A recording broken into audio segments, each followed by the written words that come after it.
Hello and welcome to Entirely English and our series on British superstitions. In our last video we looked at cats and how they are part of our heritage of superstitions, and today we are looking at numbers. This is probably going to be a quite short video because unlike, say, the Chinese zodiac and their superstitions, we don't have a great deal in Britain, but there are some. Lucky numbers and unlucky numbers have been part of British tradition for centuries, with the roots going back to ancient beliefs, both pagan and Christian.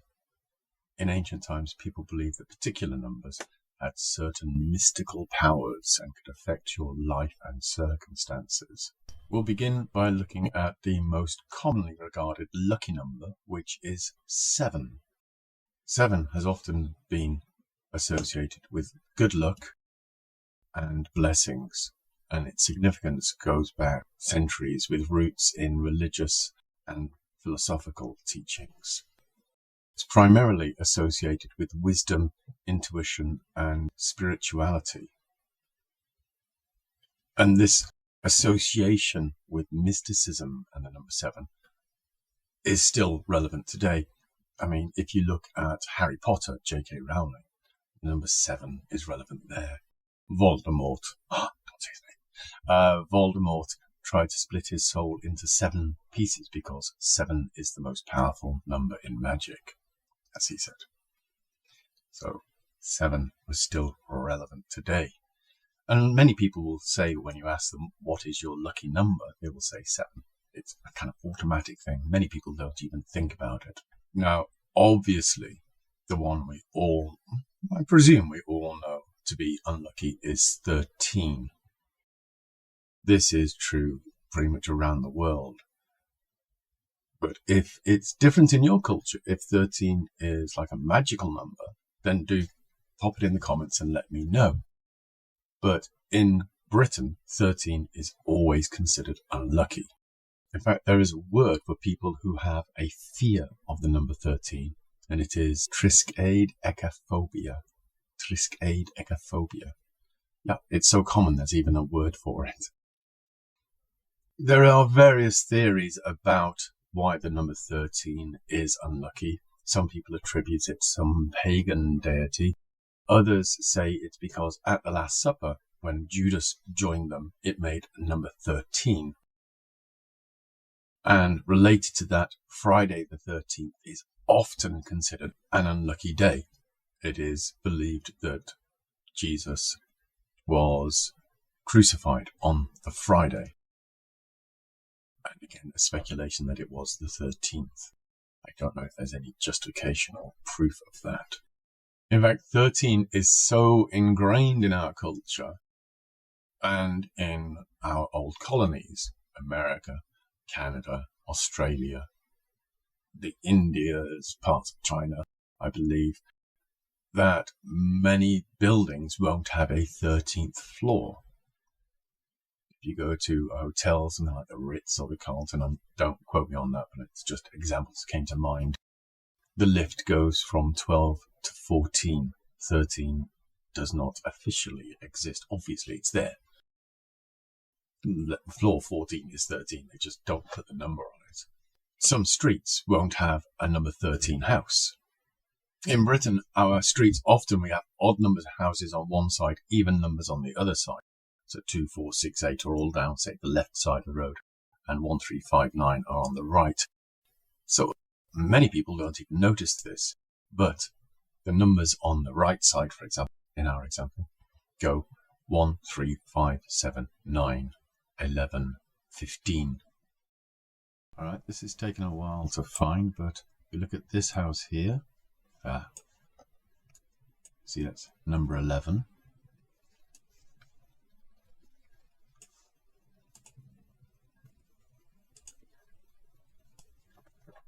This one here, number 15.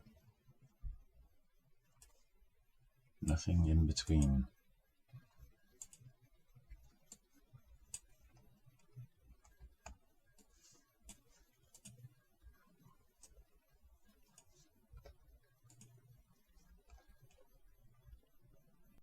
I don't know if it's true now with the new streets being built. We've got a lot of construction going on across the country. It's ridiculous how much countryside is being destroyed.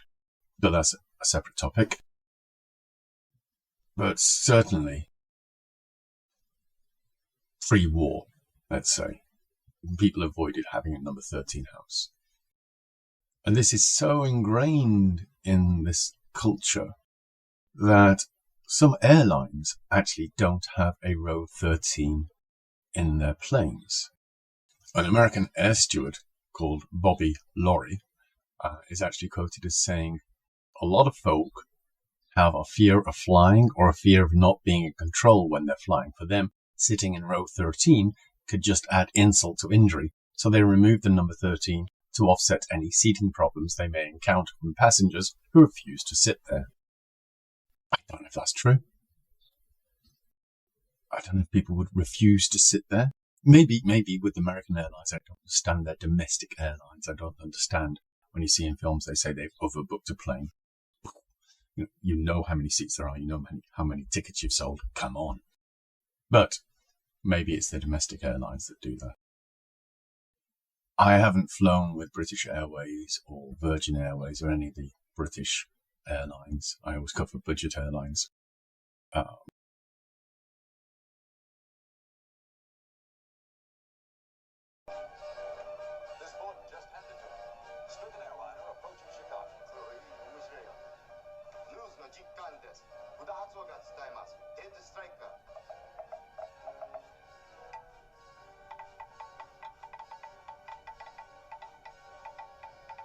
But maybe they have a row 13, maybe they don't.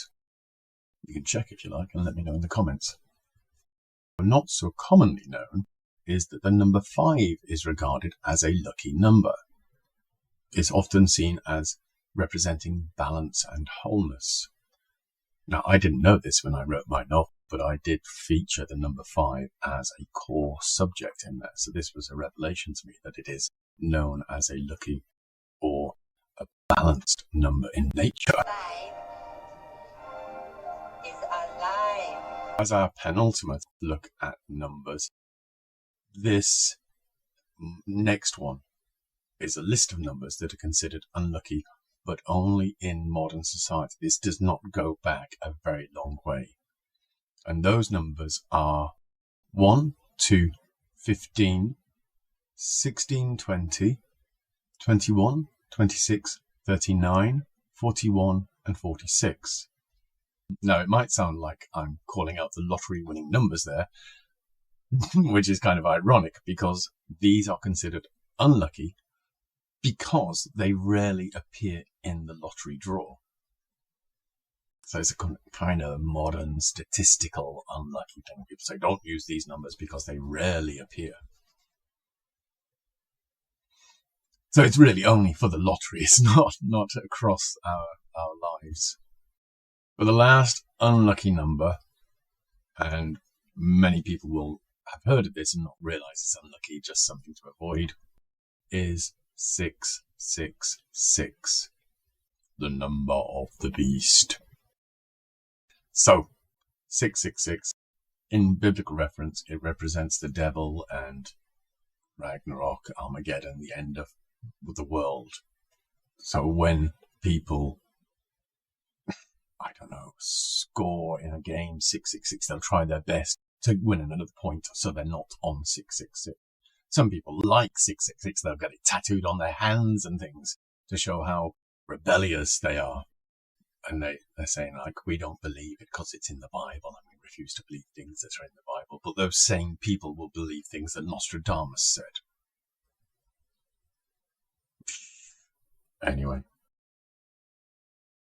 This is our second video on superstition. So according to the lottery numbers, it should be a bad luck one. Hopefully not. If you found this interesting, please click the like button. And if you want to stay up to date with it, click subscribe. And please do make any comments. I'd really be interested in hearing if numbers are a big thing in your culture. There's probably some different ones in the Western world that I don't know of. Maybe France has an unlucky or lucky number because of something historical there. I'm sure in Asia and India and maybe native Australians have an idea of different numbers and different reasons why. So if there's any that stand out to you, pop them in the comments, let us know. If you have any thoughts on this or other serials or things you would like me to cover in the future, again, pop them in the comments. All right. Do please share this video with anybody you think would be interested or you think should be interested, particularly anybody who is interested in learning English. These videos are intended to help people understand our culture.